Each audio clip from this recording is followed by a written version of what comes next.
Grade 12 learners revealed that over 70% of pupils achieved only 50% in mathematics. To address the challenges pupils face, a young visionary has developed an online platform to revolutionize education in South Africa. I'm now joined by Lesedi Mochadibane, founder of Free Notes. Good afternoon to you, Lesedi. Thanks so much for joining us. Of course, with the research that you had to conduct before you came up with the online platform was essentially what drove a lot of pupils from dropping mathematics, either because of the methodology or the teaching standard. Just highlight some of these challenges that you engaged with learners regarding their struggle with mathematics. Okay, so I'll bring up a really daunting statistic that I got from Business Tech, which is that less than 30% of matriculants in 2021 took math. And out of that 30%, only half of them passed it, right? And that is a issue that I feel we've all been aware of as South Africans for a very long time, that maths has been a serious problem in this country. And there's so many structural issues that are, impossible for me as a young man to solve.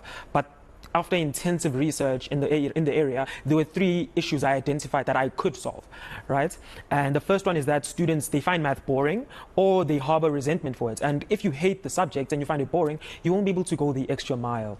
Sorry. The second thing was that students don't understand the key principles, right? Some of them end up just memorizing the memo. And if you get the exact same question, that will work. But then if the question is tweaked even slightly, you will struggle.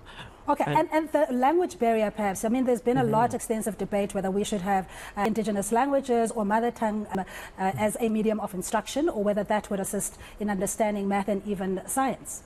And I agree with that wholeheartedly, because most of this country, I think the beauty of it is that we have so many diverse languages, right?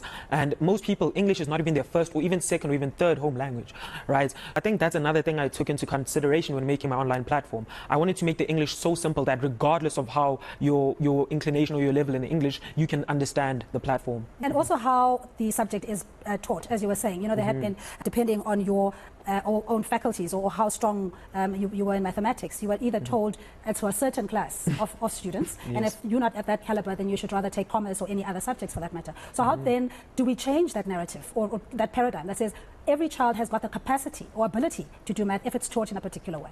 I'm so happy you brought that up, because when I was in school, I was always a mid-80s student when it came to math until I got to grade 9, and my grade 9 math teacher wasn't really the best, and I would struggle a lot. Just to get the same 80% took more effort. And then in grade 10, I had this amazing teacher, I love her to this day, Ms. Hollenbo. She made math so fun to learn, made amazing notes in her class, she challenged us a lot of the time, and she pushed me from a mid-80 student to a student who was getting 90s and 100. And it just shows that there's no such thing as you're not good enough for math. If you have the right teacher and the right mindset, you could go from a 30 student to a 50 student, you could go from a 50 student to a 70 student, you could go from an 80 student to a 100 student. Yeah, and you were saying that you alone can't just fix it. You need the entire system and stakeholders to come together.